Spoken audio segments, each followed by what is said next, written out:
आज हम लोग नून की 2 किस्में पढ़ेंगे और हा की 2 किस्में पढ़ेंगे। ठीक है। नून की कितनी किस्में हैं?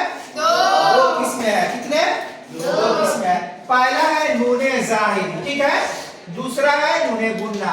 अब नूने जाहिर उस नून को कहते हैं जिसका तलफ्फुज़ जाहिर होता है, यानी वो नून जो पढ़ने में आता है उसी को हम लोग क्या कहते हैं? नूने जाहिर। यानी जाहिर होता है, देखने में भी आता है और पढ़ने में भी आता है। जैसे देखो, जान, पहचान, नमक। अब जान का नून जो है पढ़ने में आ रहा है या नहीं आ रहा है?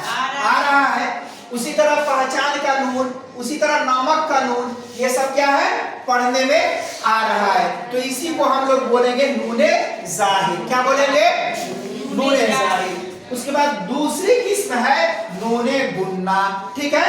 अब इसकी आवाज नाक से निकलती है। ठीक है। नूने गुन्ना की आवाज नाक से निकलती है। ये नून लिखने में आता है लेकिन पढ़ने में नहीं आता। ये नून लिखने में आएगा लेकिन पढ़ने में नहीं आएगा। लेकिन अगर ये नून अगर आखिर में आ जाता है तो ये इस पर नुक्ता भी नहीं आएगा। ठीक है। जैसे देखो, नूने गुन्ना किसको कहेंगे कि इसकी आवाज नाक से निकलती है, ये नून लिखने में आता है लेकिन पढ़ने में नहीं आता। जैसे देखो, आंगन, पंखा। अब देखो, हम लोग क्या पढ़ते हैं? आंगन। नाक से आवाज निकलती है लेकिन नून अदा नहीं होता है। लिखने में तो आ गया लेकिन पढ़ने में नहीं आ रहा है। उसी तरह पंखा, पंखा हम लोग नहीं पढ़ते हैं, क्या बोलते हैं? पंखा।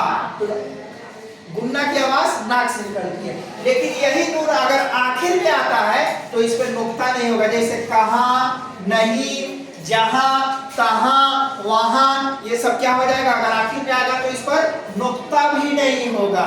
अगर बीच में आ रहा है तो इस पर नुक्ता तो आएगा लेकिन पढ़ने में नहीं आएगा। तो इस तरह से हम लोग नून की 2 किस्में पढ़ लिए। पहला क्या है? नूने जाहिर, दूसरा है नूने गुन्ना। ठीक है। उसके बाद हम लोग पढ़ रहे हैं हा की 2 किस्में हैं। हा की, ठीक है। हा की कितनी किस्में हैं? 2 किस्में हैं। पहला है हाय मलफूजी और दूसरा है हाय मुख्तफी। हाय मलफूजी उस हा को कहते हैं कि जिसका तलफ्फुज़ किया जाता है। तलफ्फुज़ किया जाता है मतलब क्या? कि वो हा पढ़ने में आता है। ठीक है। वो हा पढ़ने में आता है। जैसे देखो यहाँ पे गुनाह, सियाह, पनाह, सियाह। तो गुनाह का हा जो है पढ़ने में आ रहा है कि नहीं? गुनाह, पनाह। तो ये नून, ये हा जो है पढ़ने में आएगा। उसी को हाय मलफूजी कहेंगे। ये लिखने में भी आएगा और पढ़ने में भी आएगा। ठीक है।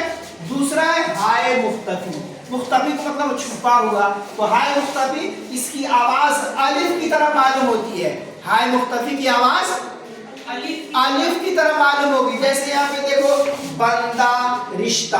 अब बंदा क्या लिखा है? ये बंदा, लेकिन ये क्या पढ़ते हैं हम लोग? बंदा। तो इसकी आवाज जो हा की आवाज है किस तरह मालूम हो रही है? अलिफ की तरह मालूम हो रही है। तो हा की भी 2 किस्में हो गई कि हाय मलफूजी, हाय मुख्तफी। हाय मलफूजी उसको कहेंगे जो हा पढ़ने में आए, जैसे गुनाह, सियाह, पनाह वगैरह। और हाय मुख्तफी उस हा को कहेंगे जो पढ़ने में नहीं आए। लिखने में तो आएगा लेकिन पढ़ने में नहीं आएगा। जैसे हमेशा, रिश्ता, बंदा, गंदा, चंदा, ये सब क्या हो जाएगा? क्या हो जाएगा? हाय मुख्तफी होगा। बात समझ में आई? कुछ समझ में आई बात? किसी को कोई कंफ्यूजन? क्लियर है? चलिए।